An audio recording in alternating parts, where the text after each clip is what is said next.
कल अंतर्राष्ट्रीय योग दिवस है, लेकिन उससे पहले नमाज और योग को लेकर विवाद और तेज हो चुका है। मुस्लिम धर्मगुरु बद्र आलम के मुताबिक नमाज में भी योग वाली एक्सरसाइज होती है, लेकिन वो इस बात का रोना रो रहे हैं कि मदरसों और मुसलमानों पर योग थोपा जा रहा है। पूर्व सांसद एसटी हसन एक कदम आगे निकले और सवाल किया कि सरकारी कर्मचारियों को 10 मिनट का ब्रेक क्यों दिया जा रहा है, जबकि नमाज के लिए ब्रेक मांगने पर बड़ी तकलीफ होती है। एक महीने पर वाला हाथ सीधा करना है।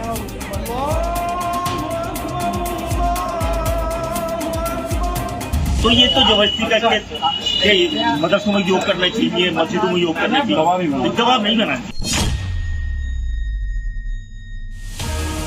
अंतर्राष्ट्रीय योग दिवस से पहले विवाद का वार्षिक एपिसोड शुरू हो चुका है। योग क्यों करें? नमाज तो योग जैसा ही है। योग को जबरन क्यों थोपा जा रहा है? ऐसी ही दलीलों के साथ फिर से मुस्लिमों के धर्मगुरु मैदान में उतर चुके हैं। योग को हिंदू धर्म से जोड़कर योग के बाइकआउट की तैयारी की जा रही है। मुस्लिम धर्मगुरु बद्र आलम को ऐसा लगता है कि सरकार योग के नाम पर मुस्लिमों से ज्यादती कर रही है, उनसे जबरन योग करवाने पर तुली हुई है। हालांकि बद्र आलम ये भी कह रहे हैं कि मुस्लिम जो नमाज करते हैं उसकी प्रक्रिया योग जैसी ही है, लेकिन उनको सूर्य नमस्कार से एलर्जी है, क्योंकि इस्लाम में अल्लाह के सिवाय किसी दूसरे की इबादत नहीं की जा सकती। देखिए, योग दिवस के लिए सरकार को थोप नहीं चाहिए, ये अपनी अपनी स्वेच्छा है। कोई योग करता है, कुछ करता है। ये क्या आप योग दिवस की जबरदस्ती के मदद से योग दिवस सुनाई, तो ये आपको अपनी स्वेच्छा से करनी चाहिए। अगर जो आदमी काम अपना स्वेच्छा से करता है वो बहुत बढ़िया होता है। देखो, सूर्य नमस्कार क्या है? योग की इबादत करें। मुसलमान में, इस्लाम में ये चीज नहीं, किसी अल्लाह के सिवा किसी दूसरे की इबादत करें। तो ये मुसलमान 5 वक्त योग करता है। अगर मुसलमान की नमाज देखो तो वो क्या है? योग ही है। बद्र आलम योग को हिंदू धर्म से जोड़कर देख रहे हैं, तो योग का विरोध करते करते समाजवादी पार्टी के पूर्व सांसद एसटी हसन 2 कदम आगे निकल गए। उन्होंने सरकारी कर्मचारियों को योग के लिए 10 मिनट का ब्रेक का आदेश पर सवाल उठा दिए। एसटी हसन ने भी विरोध के लिए हिंदू मुस्लिम वाला हथियार चुना। दलीलें भी जैसा योग वैसा नमाज वाली दी, लेकिन उनको लगता है कि जब ब्रेक की मांग जुमे की नमाज के लिए उठती है तो कई लोगों को तकलीफ होने लगती है। ये योग का तो घर पे भी हो सकता है कि योगा करके घर आए ऑफिस या बाद में जाके कर लें। अगर हम मुसलमान ये कहते हैं कि नमाज, जुमे की नमाज के लिए आधे घंटे का ब्रेक दे दो, तो बड़ी तकलीफ होती है। लेकिन योगा के लिए ब्रेक दे रहे हैं, नमाज में भी तो एक तरह से योगा वाली ही एक्सरसाइजेज हैं। नमाज और योग का विवाद खड़ा करने वालों को मुस्लिम धर्मगुरु शहाबुद्दीन बरेलवी ने आईना दिखाया है। उन्होंने योग पर हिंदू धर्म का लेबल लगाने वालों को कटघरे में खड़ा किया है और मांग उठाई है कि हर मदरसे में बच्चे से हर दिन योग कराया जाए। सूर्य नमस्कार की जहाँ तक बात है, वो योगा का हिस्सा नहीं है।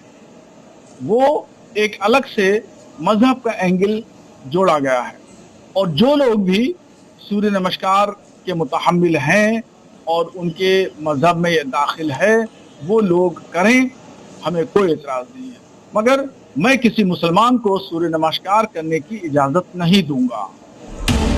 योग को लेकर मुस्लिम धर्मगुरुओं की तरह मुस्लिमों की भी राय बटी हुई है। कई मुस्लिम योग को सेहत के लिए फायदेमंद मानते हैं, वहीं कई मुस्लिम ऐसे भी हैं जिन्होंने योग विरोधी मुस्लिम धर्मगुरुओं की लाइन पकड़ रखी है। ये गलत बात है। किसने कहा कि इस्लाम में योगा नहीं माना जाता है? इस्लाम भी कहता है कि आप एक्सरसाइज करो अपनी सेहत के लिए। हमारी नज़र से ये बात कहीं नहीं गुजरी है कि ये योग हराम है। हमारे इस्लाम में भी है कि एक्सरसाइज पे ज़्यादा जोर दें, क्योंकि जब आप फिट रहेंगे तभी आप फिट होंगे। जो अगर नमाज 5 वक्त की पढ़ता है उसको योगा की बिल्कुल ज़रूरत नहीं है। मैं भी तो यही कह रहा हूँ कि कोई कुछ भी करे, हमें उससे एतराज़ नहीं है, मगर हम इस्लाम को मानते हैं और इस्लाम ये कहता है कि बेहतरीन वर्जिश, बेहतरीन एक्सरसाइज नमाज है। फजर, ज़ोहर, असर, मगरिब, इशा, ये नमाजें हैं। योग का डंका पूरे विश्व में बज रहा है। भारत की पहल की वजह से 11 साल पहले साल 2014 में यूएन ने 21 जून को अंतर्राष्ट्रीय योग दिवस के तौर पर मनाने का निर्णय लिया था। शनिवार को 11वां अंतर्राष्ट्रीय योग दिवस मनाया जाएगा, जिसके लिए जमीन से लेकर आसमान तक और ग्लेशियर से लेकर समंदर तक योग किया जाएगा। सरकार की कोशिश है कि योग के प्रचार के जरिए लोगों को सेहत के प्रति जागरूक किया जाए। लेकिन देश में एक वर्ग ऐसा भी है जो हर अच्छे काम को भी मजहबी चश्मे से देखता है। नमाज और योग का विवाद इसी तुच्छ सोच का हिस्सा है। ब्यूरो रिपोर्ट, जी मीडिया।